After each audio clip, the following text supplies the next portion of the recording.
जहां धुआं उठता है वहां आग होने का शक तो बनता ही है। और दुबई एयर शो में हमारे तेजस के क्रैश होने के बाद जो धुआं उठ रहा है उसकी लपटें सीधी अमेरिका तक जा रही हैं। 21 नवंबर को जब दुबई के आसमान में हमारा स्वदेशी लड़ाकू विमान आग का गोला बना तो हर भारतीय का दिल टूट गया। लेकिन ये कहानी सिर्फ एक दुखद हादसे की नहीं है। अब इस मलबे की राख से कुछ ऐसे सवाल निकल रहे हैं जो इशारा कर रहे हैं कि शायद ये सिर्फ एक तकनीकी खराबी नहीं थी, बल्कि इसके पीछे एक बहुत बड़ा जियोपॉलिटिकल गेम भी हो सकता है। भारतीय वायुसेना ने कोर्ट ऑफ इंक्वायरी बैठा दी है और असली सच तो जांच के बाद ही सामने आएगा।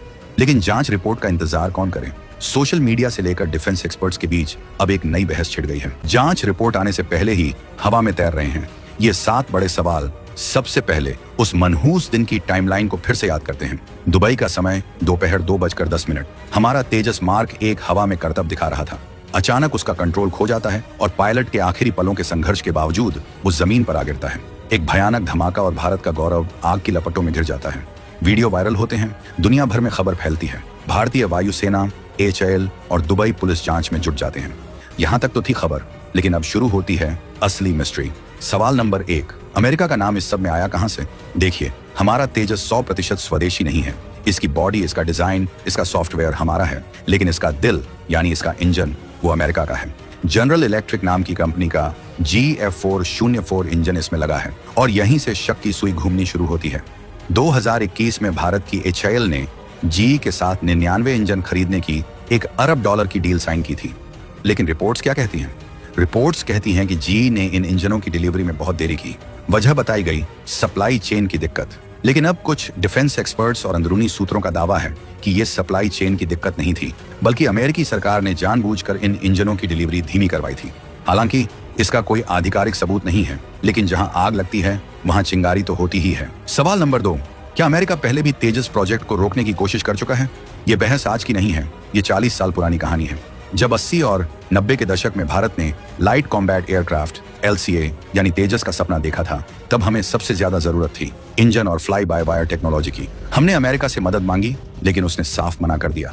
उल्टे हम पर प्रतिबंध लगा दिए। मजबूरन भारत को रूस और दूसरे यूरोपीय देशों के दरवाजे खटखटाने पड़े। सालों तक अमेरिका पर यह आरोप लगता रहा कि उसने भारत के तेजस प्रोजेक्ट को धीमा करने की हर मुमकिन कोशिश की। तो क्या ये पुरानी दुश्मनी आज भी जारी है?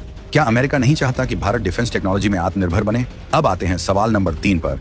इंजन की इस देरी का असर क्या हो रहा था? इसका सीधा असर हमारे प्रोडक्शन पर पड़ रहा था। HAL चाहकर भी भारतीय वायुसेना को समय पर तेजस विमान नहीं दे पा रहा था, क्योंकि दिल ही नहीं था तो शरीर बनाकर क्या करते?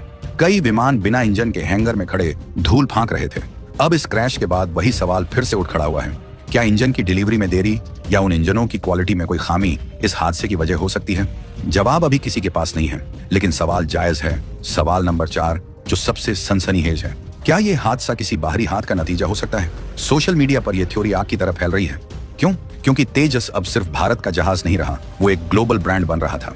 अर्जेंटीना, मलेशिया, फिलीपींस, इजिप्ट, दर्जनों देश इसे खरीदने में दिलचस्पी दिखा रहे थे। अमेरिका के F-16, रूस के MiG और चीन के JF-17 के मुकाबले हमारा तेजस सस्ता भी था और तगड़ा भी। अंतरराष्ट्रीय बाजार में भारत की एक मजबूत छवि बन रही थी। ऐसे में क्या ये मुमकिन है कि कुछ देशों के हित प्रभावित हो रहे हों? क्या कोई देश नहीं चाहता था कि भारत का ये मेड इन इंडिया घोड़ा रेस जीते? ये सिर्फ एक हादसा है या किसी बाहरी शक्ति की खुराफात? अभी तक कोई सबूत नहीं है और न ही कोई ऑफिशियल एजेंसी ऐसी बात कह रही है। लेकिन यह भी सच है कि जहां अरबों डॉलर का बाजार दांव पर लगा हो, वहां जियोपॉलिटिक्स और कॉर्पोरेट वॉरफेयर भी होता है। दुबई जैसा हाई प्रोफाइल एयर शो जहां दुनिया भर के खरीदार आते हैं, वहां भारत के जहाज का गिरना, क्या ये सिर्फ एक इत्तेफाक है? ये सवाल हर किसी को सोचने पर मजबूर कर रहा है। अब कहानी में एंट्री होती है अमेरिका के राष्ट्रपति